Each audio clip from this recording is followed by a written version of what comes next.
Get a horse.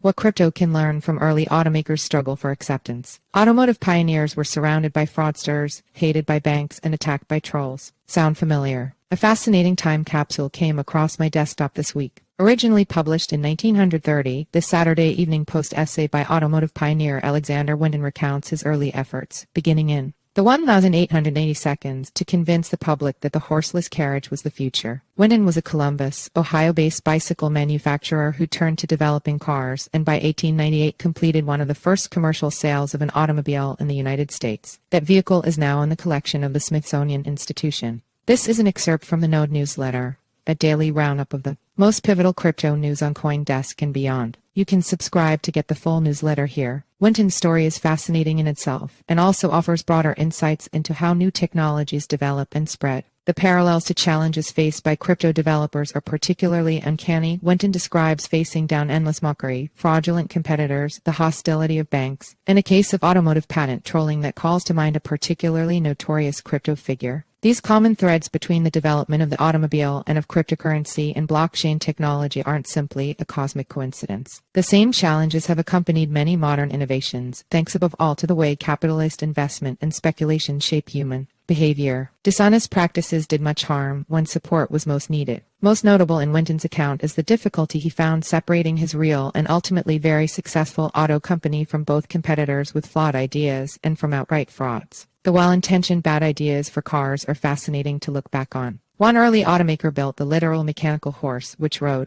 on a single wheel and attached to buggy shafts, just like a real horse. It was guided not by a steering wheel, but with reins attached to the mouth of the motorized stallion. Other early experimental cars ran on compressed natural gas, steam, compressed air, and even, yes, electricity. These were honest efforts that failed thanks to technological flaws or market mismatches. They parallel a variety of early digital cash efforts, from Liberty Reserve through colored coins on Bitcoin, useful iterations that didn't become long-term functional products. Winton also refers to a late 19th century technology magazine called The Horseless Age. These lunatics dared to start a publication about a transformative technology that barely existed, and, well, you can draw your own parallels.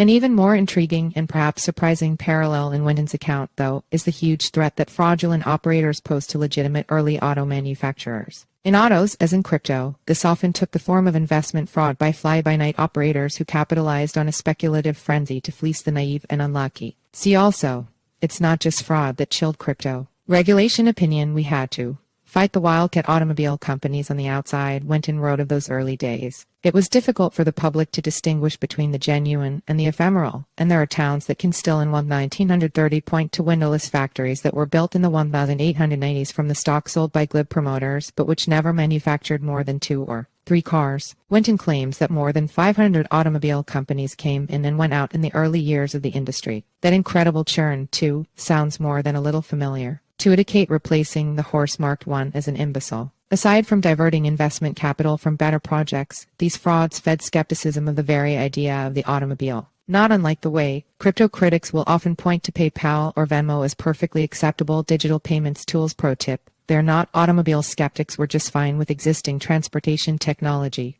horses and trains. Winton cites a reporter named E.P. Ingersoll, who argued that the idea that automobiles would compete with trains for long-distance travel is visionary to the point of lunacy. That comment was made in response to the truly unhinged 1889 proposal of a bus line between Chicago and St. Louis. Winton, already a successful bicycle manufacturer when he started tinkering with cars, also got heat from his own banker. The financier told him, "You're crazy if you think this fool contraption you've been wasting your time on will ever displace the horse." To try and make his case, Winton cited inventor Thomas Edison's opinion that automobiles would add to the general wealth by making commerce more efficient. The banker, displaying an all-too-familiar mindset, dismissed Edison's comments as just another inventor talking. If we worked out a good idea, we loan that. A final parallel will also be striking to those who follow the crypto industry closely. Winton describes a familiar environment of collaboration between very early automobile makers, including his own generous aid to the young Henry Ford in designing a steering wheel. Lawyers have tried to argue me into bringing suits for infringements, Winton recounts, but it so happened we pioneers always worked together. We loan ideas. We loan tools. We loan patents. That ethos has since been formalized in the software world through open source licensing. But as Winton and his contemporaries found out, not everyone is inclined to share and share alike. It seems those who fail to turn ideas into successful products are particularly inclined to get selfish with the ideas themselves, turning into parasitic patent trolls. See also, better policy can turn NFTs into an intellectual property. Powerhouse Opinion. Winton recounts the tale of one George Baldwin Selden, who was granted a patent covering the essential principles of an automobile in 1879. After failing for nearly 2 decades to actually create a product, Selden partnered with an investor in 1889 to begin a campaign of lawsuits against actual manufacturers, including Winton himself. Ultimately, several manufacturers had to pay licensing fees to parties who contributed nothing meaningful to their creations. Currently, Craig Wright, whose claims to be the inventor of Bitcoin have been widely discredited, seems poised to undertake a similar campaign of patent enforcement against more successful blockchain projects. Thankfully, Wright's abysmal track record in court may mean this is a minor threat. In Winton's case, the licensing payments lasted only a few years as the real innovators moved away from the static ideas controlled by Selden and his partner. Real blockchain innovators will leave trolls, skeptics, and fraudsters in their dust just as surely.